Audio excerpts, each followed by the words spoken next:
Hello, my name is Shamasud Ansari, and I'm going to do a quick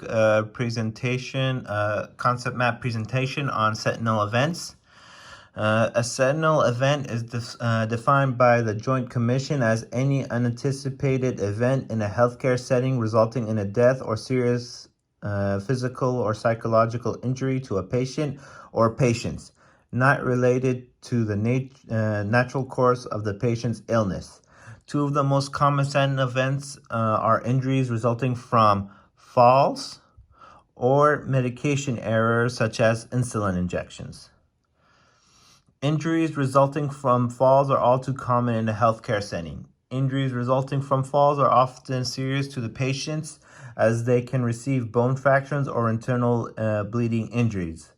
According to the TGC, the Joint Commission, approximately 30 to 50% of falls lead to some form of injury.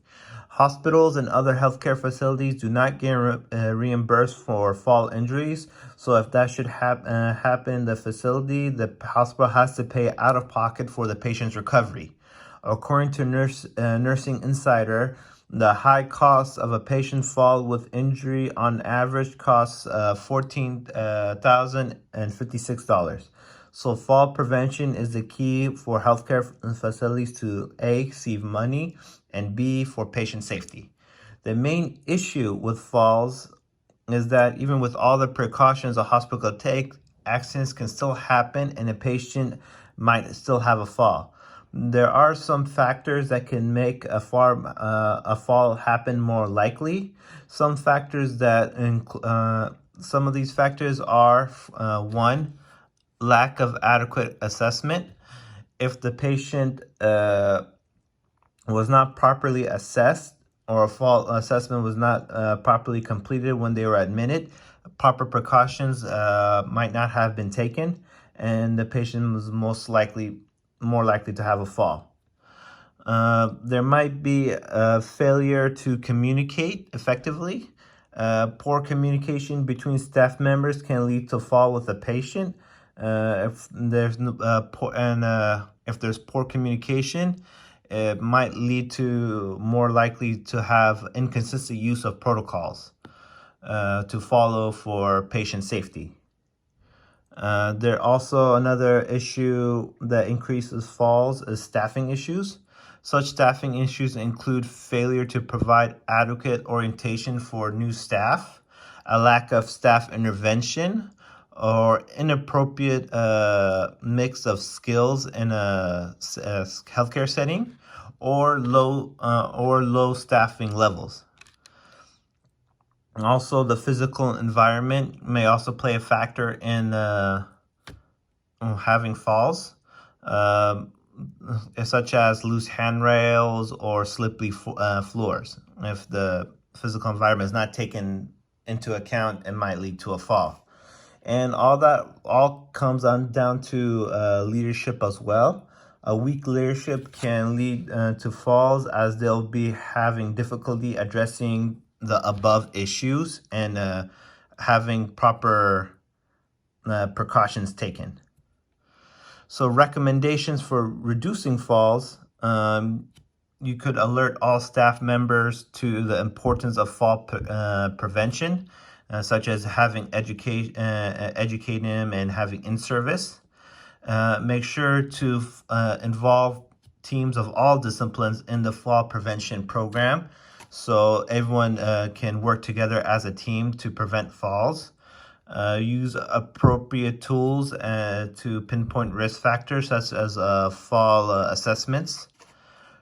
Provide care to the patient individually. Each patient is different and they require their own unique assessments and care and interventions. And institute interventions that actually work. Keeping the bed low and floor mats for safety and having all the proper precautions. A medication error is also a common Sentinel event. Medication errors are preventable, but they have the potential to cause or lead to patient harm if the wrong medication is administered. So such reasons for medication errors might include uh, the physically written doctor's orders if they're not in proper handwriting or spelled correctly, making them difficult to read. Similarity in drug names and different types of different types of drugs. Narrow therapeutic indexes, they need to be closely monitored, otherwise they might have a toxicity. Patient The patient's individual response to drug therapy, and interruptions during the medication administration. And these are all possible reasons for medication errors. And then if the nurse is not careful, they need to be extra careful with insulin, since insulin is very sensitive, and any type of error can lead to hypoglycemia, such as human error. If the patient is self-administrating, they don't know how to, they can cause a medication error.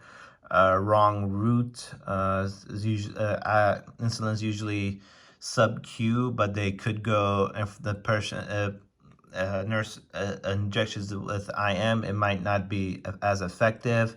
Giving the insulin the wrong time, the wrong type of insulin, wrong dosage, even using the wrong type of syringe. Insulin has their own syringes, and using a different type of syringe, such as an IM syringe, will not make it effective.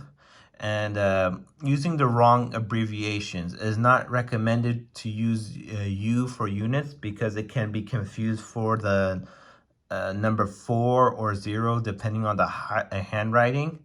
So instead of using the U, write out the word units for the dosage. And not rechecking the blood glucose after administrating can also lead to a sentinel event of hypoglycemia. Recommendations for reducing insulin errors. The key thing is to perform the 5 rights of medication administration.